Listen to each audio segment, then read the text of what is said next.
नमस्कार, news 18 special देख रहे हैं आप। आपके साथ मैं हूं शिप्रा झा। बुलेटिन की शुरुआत करेंगे बड़ी खबर के साथ और इस वक्त की बड़ी खबर सामने आ रही है। बिहार में महागठबंधन सरकार में दरार देखने को मिल रही है। आरजेडी एमएलसी सुनील सिंह की ओर से सीएम नीतीश और जेडीयू के बड़े नेताओं पर लगातार हमला बोलने के बाद अब जेडीयू भी एक्शन मोड में आ गया है। जेडीयू प्रवक्ता आरजेडी से एक कदम आगे बढ़ते हुए गठबंधन को लेकर बयानबाजी करने लगे हैं। जेडीयू प्रवक्ता सुनील कुमार ने कहा है कि जेडीयू नेताओं और कार्यकर्ताओं का धैर्य टूट सकता है अगर आरजेडी नेतृत्व अपने नेताओं को हद में रहने को नहीं कहता है तो जेडीयू के नेताओं और कार्यकर्ताओं के सब्र का बांध टूट सकता है।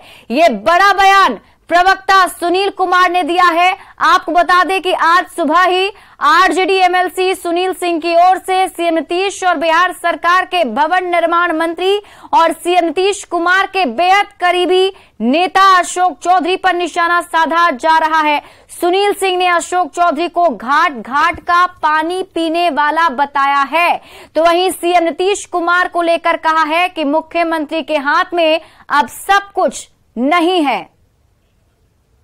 तो इस वक्त की बड़ी खबर आपको बता रहे हैं, बिहार की सियासत से जुड़ी हुई इस वक्त की सबसे बड़ी खबर आपके टीवी स्क्रीन पर, जहां देखिए अब महागठबंधन नाजुक दौर में पहुंच चुका है। क्योंकि ये इसलिए कहा जा रहा है क्योंकि आरजेडी के तरफ से जो हमला किया जा रहा है मुख्यमंत्री नीतीश कुमार पर, अब जेडीयू ने भी पलटवार किया है। बयान को नोटिस में नहीं लेना चाहिए क्योंकि एक मनोवैज्ञानिक समस्या होती है अटेंशन सीकिंग डिसऑर्डर, जिसमें जो व्यक्ति को लगता है कि हम पर लोगों का ध्यान आकृष्ट हो, वैसे लोगों का इलाज यही है कि ऐसे लोगों पर ध्यान न दिया जाए और वैसे लोगों के बयान और प्रतिक्रिया का हम नोटिस नहीं लेते हैं क्योंकि वैसे लोगों के बयान या प्रतिक्रिया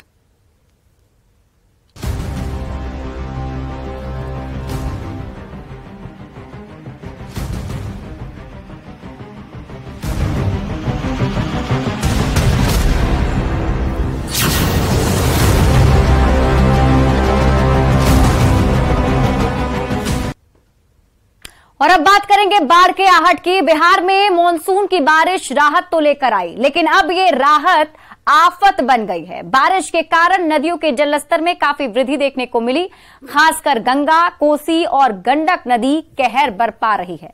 ये 3 तस्वीरें आपके टीवी स्क्रीन पर हम आपको दिखा रहे हैं। पहली तस्वीर पटना की है। लगातार हो रही बारिश से गंगा नदी उफान पर है और गंगा के जलस्तर में काफी वृद्धि देखी जा रही है। ये दूसरी तस्वीर बगहा से है। गंडक नदी के जलस्तर में चढ़ाव और उतार जारी है। कटाव रोधक कार्य पर दबाव बढ़ गया है। दबाव से ये कटाव रोधक कार्य डैमेज होकर धंस रहा है, जिससे लोगों को कटाव का डर सता रहा है। वहीं तीसरी तस्वीर भागलपुर की है। यहां कोसी ने विकराल रूप धारण कर लिया है। इससे कटाव तेज हो गया है। कटाव के कारण गांव के लोग डर के साए में जी रहे हैं।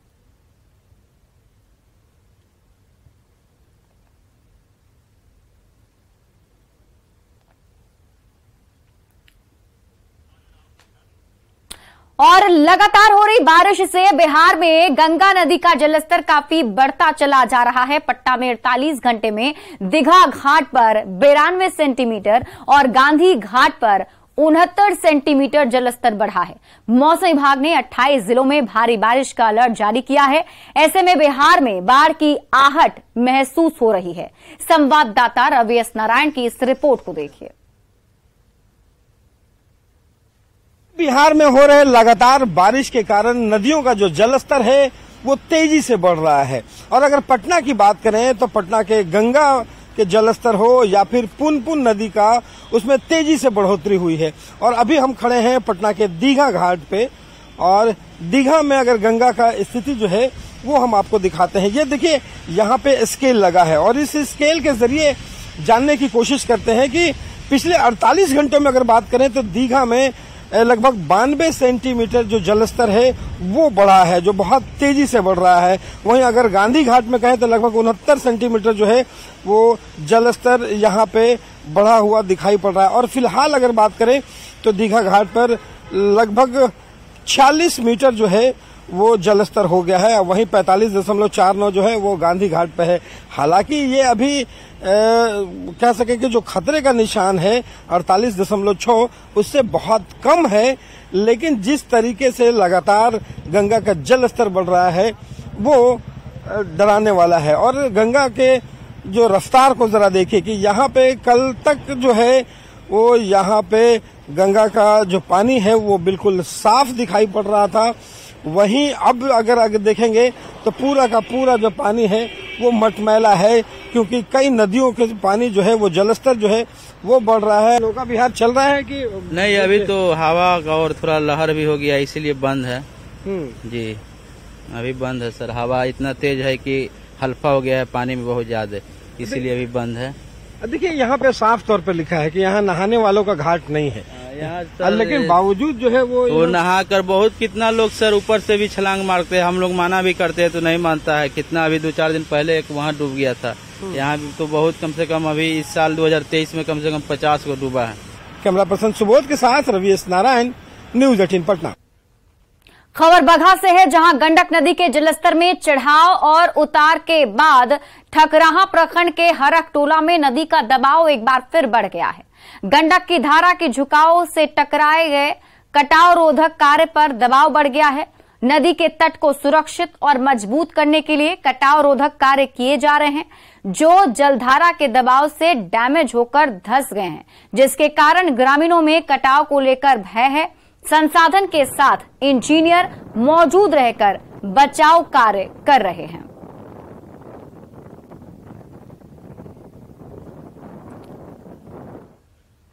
भागलपुर में एक बार फिर से कोसी ने विकराल रूप धारण कर लिया है, जिससे कटाव काफी तेज हो गया है। कटाव के कारण लोगों को काफी ज्यादा डर भी लग रहा है। भागलपुर खरीक प्रखंड के सिंहकुंड गांव का अब तक सैकड़ों घर कोसी में विलीन हो चुका है।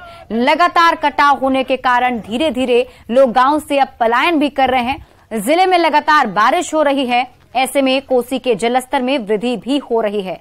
इस खबर पर और अधिक जानकारी दे रहे हैं संवाददाता विकास कुमार सिंह। भागलपुर में कोसी ने विकराल रूप धारण कर लिया है। कोसी के जलस्तर में लगातार वृद्धि हो रही है।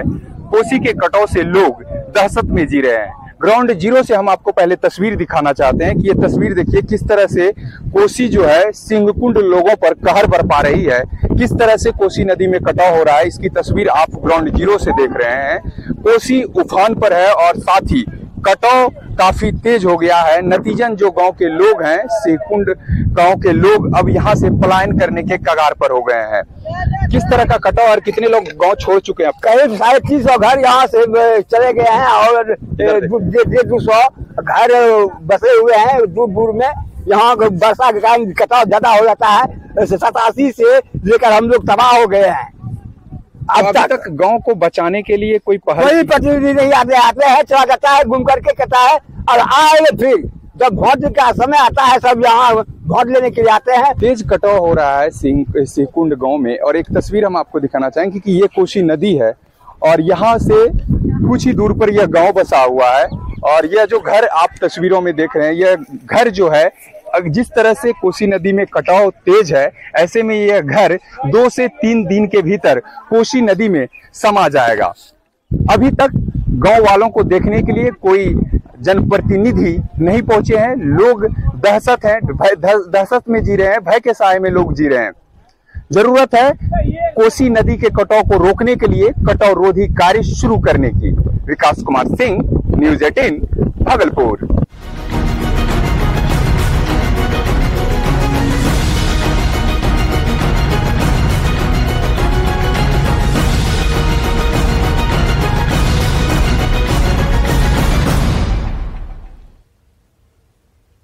बेंगलुरु में होने वाली विपक्षी दलों की बैठक में शामिल होने को लेकर आप ने एक बड़ी शर्त रख दी है।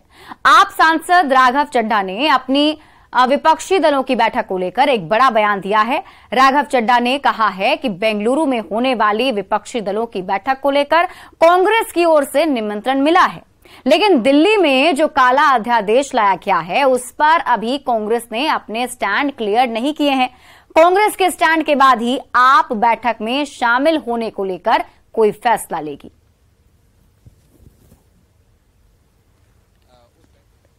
देखिए, कांग्रेस ने निमंत्रण भेजा है और उस पर बस मैं इतना ही कहना चाहूंगा कि पटना की जो बैठक हुई थी जिसमें तमाम साथी राजनीतिक दल मौजूद थे, उस बैठक में कांग्रेस ने सबके सामने इस बात को रखा था कि संसद का मॉनसून सत्र शुरू होने से पहले, उससे 15 दिन पहले वे दिल्ली सरकार के खिलाफ, भारत के संविधान के खिलाफ, लोकतंत्र के खिलाफ जो एक काला अध्यादेश लाया गया है, उसके विरोध में अपना स्टैंड क्लियर करेंगे, उसका विरोध सार्वजनिक तौर पर दर्ज करेंगे और जब सदन शुरू होगा तो उसके भीतर मतदान के माध्यम से भी उस अध्यादेश का विरोध करेंगे। वहीं राघव चड्ढा के बयान पर आरजेडी और बीजेपी की प्रतिक्रिया भी सामने आई है। क्या कुछ कहना है, आप भी सुनिए। विपक्षी दलों की प्रस्तावित बैठक बंगलुरु में है, पटना में हो चुका था। भारतीय जनता पार्टी काफी परेशानी में अभी दिख रही है। एकता जो सब विपक्षी दलों की हुई है, तो इस एकता का मजबूती भाजपा को खटक रही है।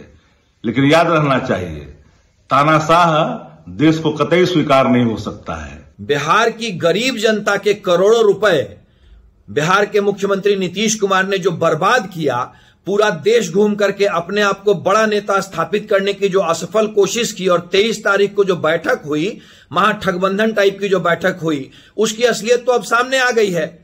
किसी के पास कोई कॉमन एजेंडा नहीं था, सबका अपना पर्सनल एजेंडा था, इसीलिए सारे लोग जुटे थे। अब आम आदमी पार्टी ने तो स्पष्ट कर ही दिया कि साहब उनका एक एजेंडा था, जो अगर नहीं होगा तो वो अगली बैठक में नहीं आएंगे। उसी तरीके से ममता दीदी का एजेंडा था। और इसी बीच रुक करेंगे बड़ी खबर की। पश्चिम बंगाल से बड़ी खबर है, मतदान के दौरान कई जगह हिंसा हुई है। कोच बिहार में बूथ पर तोड़फोड़ हुई, बैलेट बॉक्स में पानी डाल दिया गया और बैलेट पेपर को जलाया गया है। हिंसा की वजह से वोटिंग को फिलहाल रोका गया है। वहीं मुर्शिदाबाद में पोलिंग बूथ पर झड़प की खबरें भी सामने आ रही हैं। बूथ के पास फायरिंग में 2 लोग घायल हो गए हैं। एक उम्मीदवार के रिश्तेदार की मौत भी हो गई। वहीं दिन दहाड़े पोलिंग बूथ पर भी तोड़फोड़ की गई है। मतदान कर्मी पोलिंग बूथ छोड़कर भाग गए हैं। पोलिंग बूथ पर लोगों ने आग लगा दी है। और ये तस्वीर हम आपको दिखा रहे हैं पश्चिम बंगाल से इस वक्त की बड़ी खबर। मतदान के दौरान जगह जगह हिंसा की खबरें सामने आ रही हैं। कोच बिहार में बूथ पर देखे तोड़फोड़ किया गया है। मुर्शिदाबाद में भी पोलिंग बूथ पर झड़प हुई है। और यही नहीं, बैलेट बॉक्स में पानी डाल दिया गया और उसके बाद बैलेट बॉक्स को जला भी दिया गया है। तस्वीरें आपकी टीवी स्क्रीन पर हम आपको उन बूथों के दिखा रहे हैं जहां पर हिंसा की खबर सामने आ रही है। बताया जा रहा है कि जो पोलिंग बूथ पर लोग थे मतदान करने के लिए जो पहुंचे हुए थे और जो मतदान कर्मी थे, वो सभी अब पोलिंग बूथ से चले गए हैं, भाग गए हैं, क्योंकि जगह जगह पर हिंसा की खबरें सामने आ रही हैं। और पश्चिम बंगाल में वोटिंग से जुड़ी अब आपको हम 4 तस्वीरें दिखाते हैं और उन तस्वीरों को देखकर आप वहां के हालात का अंदाजा लगा पाएंगे। पहली तस्वीर जो हम आपको दिखा रहे हैं वो मुर्शिदाबाद की है और वहां पर देखिए किस तरीके से हिंसा पहले हुई थी। और हुगली की तस्वीर हम आपको दिखा रहे हैं, परगना और नंदीराम की ये तस्वीर आपके टीवी स्क्रीन पर, जहां शुरुआती दौर में तो मतदान करने के लिए लोग पहुंचे हुए थे और शांतिपूर्वक मतदान हो भी रहा था, लेकिन इसी बीच कई जगह से हिंसा की खबरें भी सामने आ रही हैं।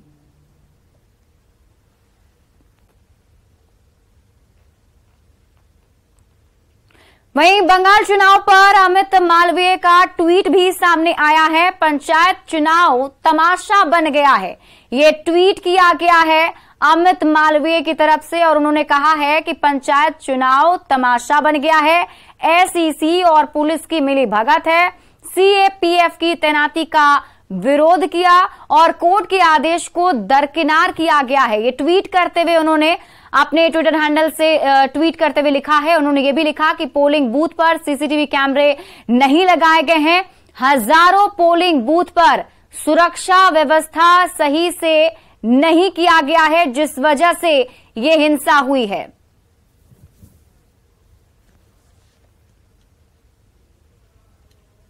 भारतीय सेना ने पूर्व लद्दाख में शक्ति प्रदर्शन किया। टैंक और बख्तरबंद लड़ाकू वाहनों के साथ अभ्यास किया गया।